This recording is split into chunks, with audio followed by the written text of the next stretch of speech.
जय हिंद। पाथफाइंडर को एनडीए और सीडीएस के लिए बाइबिल कहा जाता है। मैंने सोचा क्यों ना इस बाइबिल का पूरा सार ही निकाल करके आप लोगों के सामने रख दूं। मेरे प्यारे बच्चों, इस पाथफाइंडर के अंदर आपका पहला जो टॉपिक है या पहला जो चैप्टर आप जिसको कह सकते हैं, ये स्पॉटिंग एरर्स है और इसमें पार्ट्स ऑफ स्पीच के अलग अलग जो सेगमेंट्स हैं आपके नाउन, प्रोनाउन, एडजेक्टिव, एडवर्ब, इन सारे टॉपिक से रिलेटेड एरर्स वहां पर दिए हुए हैं। तो मैंने कोशिश किया है आपको बहुत सिंपल शब्दों में समझाने का कि पाथफाइंडर के आपके जो एरर्स हैं इनको आप आसानी से समझ जाए, देखें कि इसमें क्या बारीकियां होती हैं।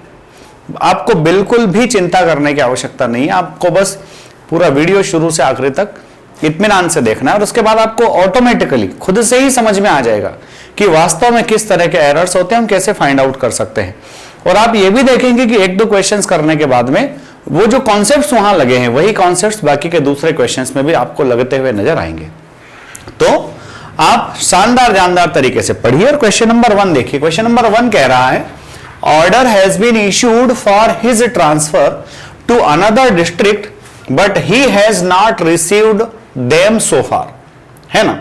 अब बच्चों इसमें आपको ध्यान से समझना है कि उसके ट्रांसफर के ऑर्डर्स इश्यूज हो गए हैं पर वो उन्हें अभी तक नहीं मिले हैं। यहां पर ऑर्डर कह रहा है सिंगुलर और उसी के हिसाब से इसने सिंगुलर वर्ब भी लगाया हुआ है। और जब आप लास्ट में देख रहे हैं तो यहां पर उसी ऑर्डर के लिए देम का यूज कर रहा है। किसका यूज कर रहा है? देम का, जो कि प्लूरल है। तो इसी से कहीं ना कहीं हमें समझ में आ रहा है। देखिए जनरली होता क्या है, एरर का क्वेश्चन बनाना क्वेश्चन बनाने वाले के लिए बड़ा मुश्किल पैदा करता है। क्यों? क्योंकि वो दो जगह गलतियां नहीं दे सकता, इसलिए उसको पूरा सेंटेंस सही रखना होता है और एक जगह कहीं ना कहीं एरर देना होता है। अब उसने ऊपर तो ऑर्डर लिख दिया पर नीचे उसको देम लिखना पड़ा, क्योंकि इट अगर लिख देता तो पूरा सेंटेंस में दो जगह एरर हो जाता, ए में भी एरर हो जाता और सी में भी एरर हो जाता। आप यहां पर देख पा रहे हैं कि ऑर्डर हैज बीन सही नहीं है। जब किसी को ऑर्डर मिलते हैं तो उसमें ग्रुप ऑफ इंस्ट्रक्शंस मिलते हैं, तो सही वर्ड जो है बच्चों वो ऑर्डर के बजाय ऑर्डर्स होगा, और जब ये ऑर्डर्स होगा तो हैज के बजाय हैव होगा। बस इतना सा एरर है इसमें। तो यहां पार्ट ए में एरर है और एरर क्या है? एरर ये बच्चों ऑर्डर्स हैव बीन, कि उसके ट्रांसफर के आदेश दिए जा चुके हैं और उसके ट्रांसफर के जो आदेश दिए जा चुके हैं उसको अभी तक प्राप्त नहीं हुए हैं। तो पहला क्वेश्चन आपको समझ में आ गया होगा मेरे ख्याल से। अब आते हैं क्वेश्चन नंबर 2 पर। देखिए बड़ा शानदार आराम से समझने वाली बात है। और ये जो क्वेश्चंस हैं नाउन पर बेस्ड क्वेश्चंस हैं। नाउन पर बेस्ड क्वेश्चन जब आप कर लोगे इसके बाद में प्रोनाउन, एडजेक्टिव, एडवर्ब सब कुछ करवा देंगे आपको। पूरा पाथ फाइंडर आपको बाइबल के फॉर्म में ला करके दे देंगे। पूरा बाइबल जो है आपको ये एनडीए सीडीएस क्लियर करा दे। आप देखिए, although she has studied English for almost a year, हालांकि उसने इंग्लिश की पढ़ाई किया है लगभग 1 ईयर के लिए। She is yet to learn the alphabets.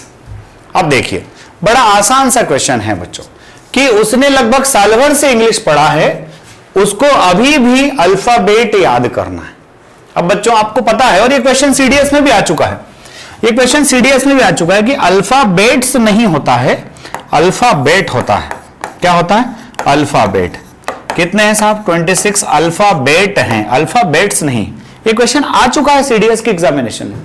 तो एरर मिल गया कि साहब अल्फाबेट होता है ना कि अल्फाबेट्स, इसलिए एस हटेगा, यानी कि एरर कहां है? पार्ट 2 में एरर। देखिए इतने सड़े से एरर आते हैं और इतने मजेदार इनके जवाब होते हैं, और आप जैसे व्यक्ति जिनके पास बहुत तेज दिमाग प्रभु ने दिया है, कुदरत का दिया हुआ तेज दिमाग है आपके पास, आप आसानी से हासिल कर सकते हैं।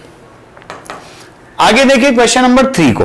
क्वेश्चन नंबर 3 कह रहा है, there are 2 scores of books which are laying unused in the library. वो कह रहा है कि बुक्स के 2 स्कोर हैं जो कि बिना उपयोग किए लाइब्रेरी में रखे हुए हैं। बच्चों नियम यह कहता है कि आपने देखा होगा जो यूनिट होती हैं, जैसे मान लीजिए 2 है, अब ये 2 लिखा है डजन के पहले, तो अपन ऐसा नहीं बोलते 2 डजन्स नहीं बोलते, क्या बोलते हैं? 2 डजन। क्या बोलते हैं? 2 डजन। तो सेम ऐसा है कि 2 आया है इस स्कोर के पहले। जब स्कोर के पहले कोई भी नंबर आ जाए, 2, 3, 4, 5 कुछ भी आ जाए, तब इस स्कोर्स में से एस की जरूरत नहीं है। ये सिंपल होगा 2 स्कोर ऑफ बुक्स। क्या बोलेंगे बेटा?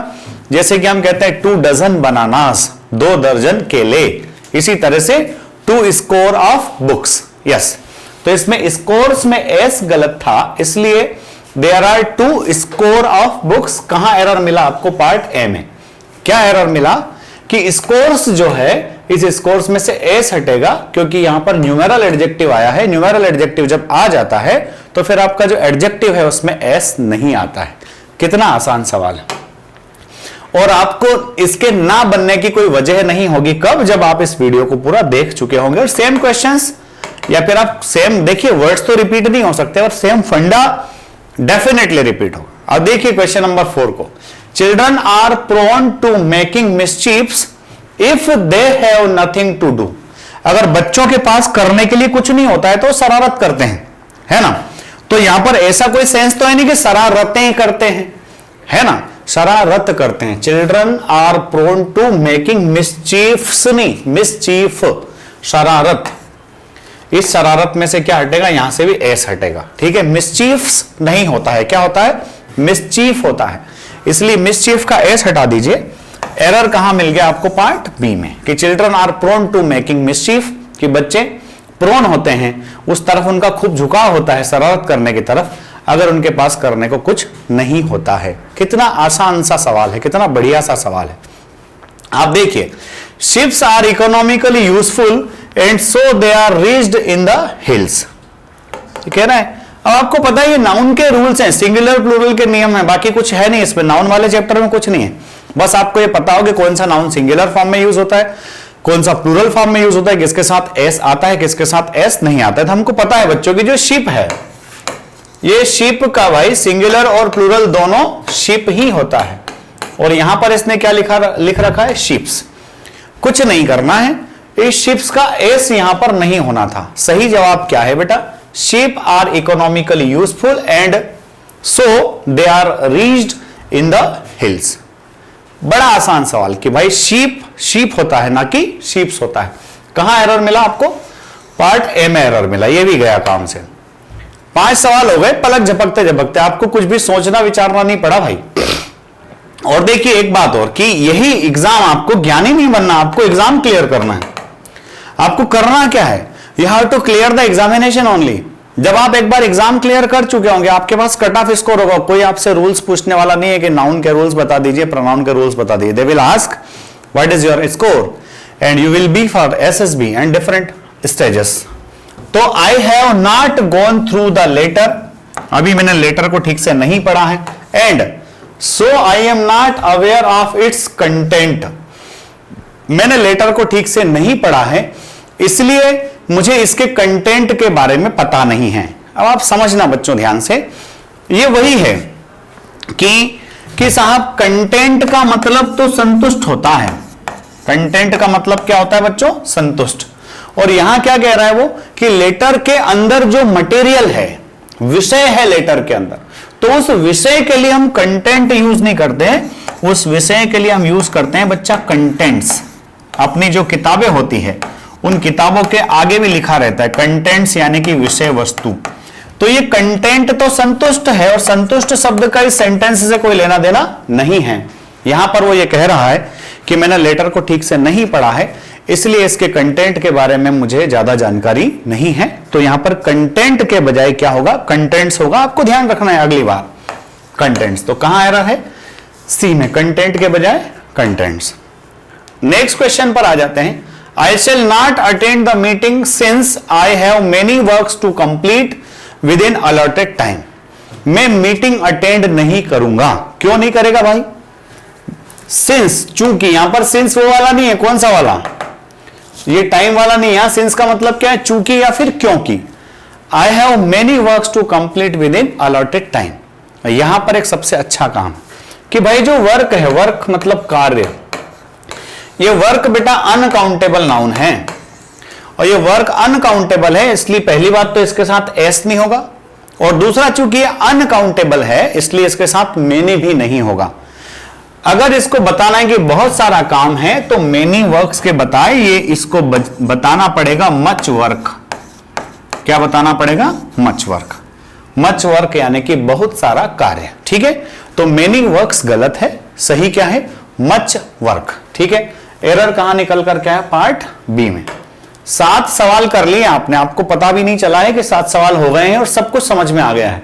और जब यही कॉन्सेप्ट रिपीट हो जाए, देखिए क्या है बच्चों, मैथमेटिक्स में डिजिट्स बदले जा सकते हैं, इंग्लिश में डिजिट्स का कोई रोल नहीं है, यहां पर सिर्फ डायरेक्ट शब्दों का रोल है।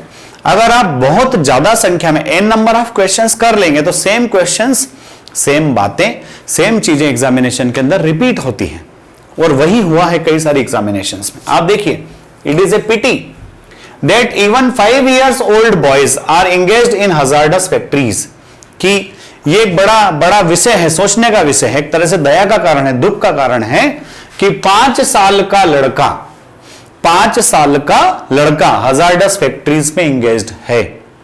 5 साल का लड़का, ठीक है, यहां पर 5 साल का लड़का, ये बॉयज जो है नाउन है आपका, बॉयज, और इस बॉयज का ये एडजेक्टिव है 5 years old। तो आप ध्यान रखिएगा बच्चों, जब ये ईयर, मिलियन, 1000, 100, इनका यूज हम एक एडजेक्टिव की तरह जब करते हैं तो इनमें एस नहीं आता। आपको पता है पहले से कि 5 years नहीं होगा, क्या होगा, 5 year old boys, 5 साल, 5 वर्ष की उम्र के बच्चे, 5 year old boys, ना कि 5 years। तो इस ईयर्स में से क्या हट जाएगा बच्चा, एस हट जाएगा। दिक्कत कहां है, पार्ट बी में दिक्कत है। क्या दिक्कत है कि ये बॉयज जो है नाउन है, और इस नाउन का ये पूरा क्या है, एडजेक्टिव है, और जब किसी यूनिट का यूज आप किसी नाउन के एडजेक्टिव की तरह कर रहे हैं तो वहां पर उस यूनिट में एस नहीं आता है, उसका एस हट जाएगा। ये क्वेश्चन का फंडा सेम रिपीट होगा थोड़ी देर बाद, देखना। तो आप देखिए, नंबर 8 भी हो गया। 9 देखिए, you should always be true to your words if you are to succeed in life, कि अगर आपको जीवन में सफल होना है तो आप अपने प्रॉमिस से बंधे रहिए। अगर आपको जीवन में सफल होना है तो आप अपने प्रॉमिस से बंधे रहिए, यानी कि अपने शब्दों से बंधे रहिए। तो ट्रू टू योर वर्ड्स गलत है, वर्ड्स में से एस हटेगा। You should be true to your word, word सही है, वर्ड्स नहीं होगा। True to your word, true to your word का मतलब होता है बच्चों प्रॉमिस, ठीक है। तो यहां पर भी कहां एरर आया, यहां पर भी एरर आया पार्ट बी में। पूरा वीडियो देखने के बाद कमेंट जरूर करना कि आपको कितना समझ में आया और क्या क्या समझ में आया। ये डायरेक्ट एरर्स मैंने पढ़ाए हैं, अगर ये डायरेक्ट एरर्स आपको समझ में आ गए तो फिर इसके बाद में मैं आपको पूरी ग्रामर के सिस्टमेटिक रूल्स भी पढ़ा दूंगा, पढ़ा सकता हूं, पर डिपेंड करता है आप लोगों के इंटरेस्ट पर, आप लोगों की रुचि पर। ये देखो वापस से, अभी आपका जो आया था ना 5 year old बॉय, ये सेम वही क्वेश्चन, सेम वही फंडा। आई गेव हिम 2, मैंने उसको 200 रुपी नोट्स। यहां पर जो आपका नाउन है प्यारे प्यारे बच्चों, वो नोट्स है, कि मैंने उसको 2 नोट्स दिए, 2 दिए तो नोट्स हो गए ना, 2 नोट्स। अब वो 2 नोट्स की कीमत क्या थी, 100 रुपीज, यानी कि 100 रुपये के 2 नोट, ठीक है। तो यहां पर नाउन क्या है बेटा, नोट नाउन है। ये क्या है, 200 रुपीज, इसका क्या है बेटा, एडजेक्टिव है, और एडजेक्टिव में क्या नहीं आता, एस नहीं आता, तो 200 रुपी नोट्स, सही क्या है, 200 रुपी नोट्स, 200 रुपी नोट्स, 2 नोट किसके, 100 रुपये के। तो यहां पर भी रुपीज में से एस हट जाएगा। एरर कहां मिल गया बच्चों, पार्ट बी में एरर आया। कहां एरर आया, पार्ट बी में, ठीक है। आगे देखिए, it is not my business to give an advice to those who are not sensible enough to deal with their own problems. क्या कह रहा है, ध्यान से सुनिए और ध्यान से देखिए। It is not my business to give an advice. अब आपको पता है मेरे प्यारे बच्चों, मैं जैसे ही बोलूंगा आप बोलोगे अरे ये तो याद था, गलत कैसे हो गया। आपको याद है कि advice, soap, machinery, apparatus, furniture, ये सबके सब अनअकाउंटेबल है। Advice, soap, machinery, furniture, apparatus, luggage, baggage, poetry, imagery, scenery, ये सब के सब कैसे हैं, ये सब के सब अनअकाउंटेबल है। और जब ये सब के सब अनअकाउंटेबल है तो इसके साथ एन क्यों आया भैया, to give advice to those. An advice नहीं होगा, सिर्फ एडवाइस होगा मेरे प्यारे बच्चों। आपका ध्यान किधर है, आपकी पढ़ाई यहां बढ़िया मस्त चल रही है, आप ध्यान से देखिए। आगे देखिए, question number 12। I don't think it is your house, it is somebody's else. Question पढ़ते ही दिमाग में आना चाहिए, कॉन्सेप्ट आना चाहिए, लॉजिक आना चाहिए कि सवाल में इसने पूछा क्या, और देखते ही समझ में आ रहा है इसने बोला हुआ है समबडीज एल्स। क्या बोला हुआ है, समबडीज एल्स। अब ये समबडीज एल्स बोला, अपना दिमाग घूम जाएगा कि इसने एपोस्ट्रोफी का नियम पूछा है। किसका नियम पूछा है, एपोस्ट्रोफी का। और आपको पता है कि जब किसी इंडेफिनेट प्रोनाउन के बाद एल्स आता है, इंडेफिनेट प्रोनाउन यानी कि someone, somebody, no one, nobody के बाद अगर एल्स आता है तो हम एपॉस्ट्रोफी का यूज जो है वो उस प्रोनाउन के साथ ना करने के बजाय एल्स के साथ करते हैं। तो समबडीज एल्स के बजाय जो सही होगा वो होगा समबडी एल्सेस। क्या होगा? Somebody else's. यस, ये सही वर्ड है कि समबडी, नोबडी, एनीबडी के बाद अगर एल्स आता है तो जो एपॉस्ट्रोफी होगा वो किस में आएगा? एल्स में आएगा। कहां एरर मिला? पार्ट सी में। मिला कि नहीं मिला? है ना? अब देखिए, और उसके बाद में 20 रूल पढ़ने के बाद में पूरा एक बार फिर से वीके सिन्हा ल्यूसेंट जो भी बुक आपके पास में उसके पूरे एरर्स लगा डालिए। ये 20 क्वेश्चंस जो है आपको पूरे 50 क्वेश्चंस करने में मदद करेंगे, डेफिनेटली मदद करेंगे। और जब मदद हो जाए, सॉल्व कर लो, तो फिर कमेंट बॉक्स में आके बताना कि मदद कितनी हुई। 13, she misplaced her spectacle. She misplaced her spectacle. देखो, and is now feeling great difficulty in studying. उसने उसका चश्मा कहीं ना कहीं रख दिया और अब उसको पढ़ने में बड़ी परेशानी हो रही। अपने को पता है कि कुछ नाउन ऐसे होते हैं जो दो चीजों से, या ऐसा कहिए दो हिस्सों से मिलकर बने होते हैं। कितने हिस्सों से मिलकर बने होते हैं? 2 हिस्सों से मिलकर बने होते हैं। आप जानते हो, shoes, spectacles, trousers, scissors. Shoes में भी 2 हिस्से हैं। शूज, अगर कोई यूं कहे कि उसने उसके जूते कहीं रख दिए तो ये ऐसा बोलेगा तो गलत भाई, शूज। तो यहां पर मिसप्लेस्ड हर स्पेक्टेकल नहीं, स्पेक्टेकल्स। स्पेक्टेकल्स ही है आपका ये गांधी जी वाला। द स्पेक्टेकल्स कहीं ना कहीं रख दिया उसने, चश्मा कहीं ना कहीं रख दिया। 2 हिस्सों से मिलकर बना, इसमें एस जरूर आता है, स्पेक्टेकल नहीं होता। क्या होगा? स्पेक्टेकल्स होगा। कहां एरर मिला? पार्ट ए में। 13 क्वेश्चंस हो गए बच्चों हमारे। 14 पर आ जाइए। ये भी सीडीएस में आया हुआ क्वेश्चन है बच्चों। Arabian Nights are a collection of very interesting episodes of adventure. अब अपने को पता है कि अरेबियन नाइट्स है ना, एक बुक है। अरेबियन नाइट्स क्या है बच्चों? एक बुक है। ये नेम ऑफ बुक है, इसीलिए तो ये कॉमन नाम है, इसीलिए इसने दिया है। कोई ऐसा नाम नहीं दिया जो अनजान हो, किसी को पता ना हो। अरेबियन नाइट्स एक पर्टिकुलर बुक है। ये collection of very interesting episodes है। तो एपिसोड्स का जो कलेक्शन होता है वो एक ग्रंथ हो गया, एक बुक हो गई, एक किताब हो गई।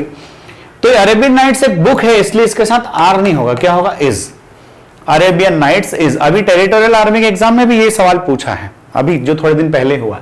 Arabian Nights is a collection of very interesting episodes of adventure. ठीक है, तो अरेबियन नाइट्स के साथ आर नहीं होगा, अरेबियन नाइट्स के साथ क्या होगा? इज होगा। ठीक, आगे देखते चलते क्वेश्चन नंबर 15 पर। I hope to visit my uncle only next year during summer vacations. कि I hope to visit my uncle only next year, मुझे उम्मीद है कि मैं अंकल से मिलूंगा कब? अगले साल। During summer vacations. During summer vacations नहीं होता, वेकेशन में एस नहीं होगा। क्या सही आंसर है? During summer vacation. कितने सरल सरल सवाल है, आप देखिए, बहुत सरल सवाल है। और ये वही सवाल है, कोई पढ़ा कुछ भी देगा आपको, पर सबसे अच्छी पढ़ाई यही मिलेगी। यही पढ़ाई आपको आपके एग्जाम को पार कराएगी, मैं दावे के साथ कहता हूं। थोड़ा हटके कीजिए, उससे हटके कीजिए जो आपके कॉम्पिटिटर्स कर रहे हैं। आपके कॉम्पिटिटर जो कर रहे हैं, अगर उनसे थोड़ा सा हटके करेंगे, अगर 2-5 नंबर आप आपके कॉम्पिटिटर से ज्यादा लेकर आ गए तो डेफिनेटली आपका चयन तय है। क्यों नहीं होगा? क्योंकि आप दूसरे लोगों से हटकर काम कर रहे हैं। 15 क्वेश्चंस हो गए मेरे प्यारे बच्चों। बात बात में देखिए, ration has run out and the district magistrate has been informed, है ना, कि राशन जो है वो खत्म हो चुका है और डिस्ट्रिक्ट मजिस्ट्रेट को भी सूचना दी जा चुकी है। तो राशन नहीं होता है मेरे प्यारे बच्चे, होता है राशंस। क्या होता है? राशंस। राशंस मतलब भोजन पानी का सामान, तो इसलिए राशन नहीं होगा, क्या होगा? राशंस होगा। तो अब देखना, आपको 2-4 वर्ड्स मिल गए बेटा। वेकेशंस में एस नहीं लगाओगे, मिसचीफ्स में एस नहीं लगाओगे, राशंस में एस लगाना पड़ेगा, स्पेक्टेकल में एस लगाना पड़ेगा, आपने एडवाइस के साथ एन नहीं लगाना। ये सारी बातें आपको कॉन्सेप्चुअली, ये 20 क्वेश्चंस के 20 कॉन्सेप्ट ध्यान में रख लेना। 5 ईयर बॉय अगर है तो आपको 5 इयर्स बॉय नहीं बोलना है, यही बोलना है 5 ईयर बॉय। यस, ये छोटे छोटे सवाल है। तो राशंस में एस होना चाहिए था, जो नहीं था, इसलिए गड़बड़ कहां है? पार्ट 1 में गड़बड़ है। किस में गड़बड़ है मेरे प्यारे बच्चों? पार्ट 1 में गड़बड़ है। अगला देखिए, the tables wood is infested with mite and I am likely to dispose it off. Tables wood लिखा है। अब ये टेबल्स वुड लिखा है मेरे प्यारे बच्चों, आपको पता है एपॉस्ट्रोफी के नियम कि हम एपॉस्ट्रोफी एस कहां लगाते हैं। तो एपॉस्ट्रोफी एक तो लिविंग के साथ लगाते हैं, दूसरा रुपीज की यूनिट हो गया, आपका डे का यूनिट हो गया, टाइम का यूनिट हो गया, स्पेस का यूनिट हो गया, इन सब में आप एपॉस्ट्रोफी लगाते हो। नेचर को जब लिविंग बीइंग कंसीडर करते हो तो भी एपॉस्ट्रोफी लगाते हो, पर टेबल्स वुड में एपॉस्ट्रोफी नहीं आता। ये गलत दिख रहा है टेबल्स वुड, ये सही क्या होगा? The wood of table, would of table, table की लकड़ी। तो टेबल्स वुड सही नहीं है, सही क्या होगा मेरे प्यारे बच्चों? Would of table. क्या सही होगा? Would of table. इसलिए कहां दिक्कत है? पार्ट ए में प्रॉब्लम था जो आपने रिजोल्व कर दिया, ठीक है। चलो, the moral of the army was high because the news coming from the front are very encouraging. पढ़ते से समझ में आ गया। इनकरेजिंग क्या है? कि the moral of the army was high, army का जो मोरल था, उनका जो आत्मविश्वास था वो बहुत हाई था। क्यों? Because the news coming from the front, कि सामने से जो न्यूज आ रही थी वो उत्साह बढ़ाने वाली थी। न्यूज हमेशा अनकाउंटेबल होता है। इसने, इसका सब्जेक्ट न्यूज है और इस न्यूज का वर्ब इसने आर लिख रखा है, जबकि न्यूज क्या होता है? आपने पढ़ा है, the news is a true, the news is true, अपन जानते हैं ना। तो न्यूज अनकाउंटेबल होता है, इसलिए आर के बजाय क्या होना चाहिए बच्चों? आर के बजाय यहां पर होना चाहिए इज। क्या होना चाहिए? इज। तो news coming from the front is encouraging, ना कि आर इनकरेजिंग, ठीक है। 18 नंबर भी हुआ। 18 नंबर के बाद आगे चले तो आ गया आपका 19 नंबर। देखिएगा जरा ध्यान से, इत्मीनान से देखना है बेटा क्वेश्चन को। I can't come to you now, मैं आपके पास अभी नहीं आ सकता। कैसे आऊंगा? वीडियो बना रहा हूं, आपको पढ़ा रहा हूं। I can't come to you now because a lot of works. देखिएगा जरा, सेम क्वेश्चन थोड़ी देर पहले किया, आया था ना। अब देखो सेम चीज तो देगा नहीं, पर हाँ कॉन्सेप्ट वही दे दिया, लॉजिक वही दे दिया। कॉन्सेप्ट और लॉजिक क्या है मेरे प्यारे लाडलों? वहां उसने लिखा था बेटा मेनी वर्क्स, और मैंने आपको समझाया था कि वर्क्स अनकाउंटेबल, इसलिए एस भी हटेगा और मेनी के बजाय मच भी होगा। अब यहां पर इसने ए लॉट ऑफ दिया है, तो ए लॉट ऑफ काउंटेबल और अनकाउंटेबल दोनों के साथ आता है, पर वर्क्स जो है वो वर्क ही होगा। इस वर्क में से एस हटाना पड़ेगा। ए लॉट ऑफ वर्क, बहुत सारा कार्य। जी हाँ, 14 नवंबर की तैयारी हो रही है, बहुत सारा काम तो करना बाकी है ही। इसलिए जो problem is within the question part number B, कि ए लॉट ऑफ वर्क्स नहीं होता, ए लॉट ऑफ वर्क होता। और इस सीरीज का, आज के इस लेक्चर का ये लास्ट क्वेश्चन है। अगर आपको अच्छा लगा हो वीडियो तो आज ही कमेंट करके बता देना, ताकि कल नया वीडियो आ जाए। अगर आपको ऐसा लगे कि दम नहीं था तो फिर अपन रहने देंगे, कोई दिक्कत नहीं है, आपको परेशान बिल्कुल नहीं किया जाएगा। A farmer was leading oxes to his field for plugging early in the morning. किसान जो है वो लीड कर रहे थे अपने बेल को। तो बच्चों यहां पर बेल जो है ना, ऑक्स, इस ऑक्स का जो प्लूरल है मेरे प्यारे बच्चों, आप तो समझ ही गए होंगे। आप जैसे समझदार बच्चों को अलग से बताने क्या हो सकता। ऑक्स जो है मेरे प्यारे बच्चों, इस ऑक्स का प्लूरल ऑक्सेस नहीं होता, ऑक्स का प्लूरल होता है ऑक्सिजन। सबको पढ़ा है, तीसरी चौथी क्लास में मास्टर जी ने खूब डंडा लगा लगा के पढ़ाया है, सब याद है, पर भूल याद रहता नहीं, जब काम पड़ता है तब याद नहीं आता। सर ऑक्सेस सही नहीं, ये ऑक्सेस के बजाय क्या होना था? ऑक्सिजन। क्या होना था? ऑक्सिजन, ठीक है। तो कहां दिक्कत है भाई? पार्ट ए में प्रॉब्लम है। कहां प्रॉब्लम है? Part A. तो ये था हमारे पाथ फाइंडर का नाउन वाला पार्ट। अगले वीडियो में अपन मिलने वाले हैं पाथ फाइंडर के प्रोनाउन वाले पार्ट के साथ, जिसको और रोचक होने वाला है और इंटरेस्टिंग होने वाला है। पाथ फाइंडर पे आप लगा डालिए, क्योंकि कई सारे स्टूडेंट जिन्होंने एनडीए क्लियर किया है, अच्छे नंबरों के साथ एनडीए क्लियर किया है, उन्होंने भी कहा है, कई बार कहा है, सैकड़ों बार कहा है, पाथ फाइंडर तो हर एस्पिरेंट पढ़ता ही पढ़ता है। मजे के साथ पढ़िए। अगले वीडियो में फिर मिलते हैं, तब तक के लिए जय हिंद, जय भारत, इंकलाब जिंदाबाद, भारत माता की जय।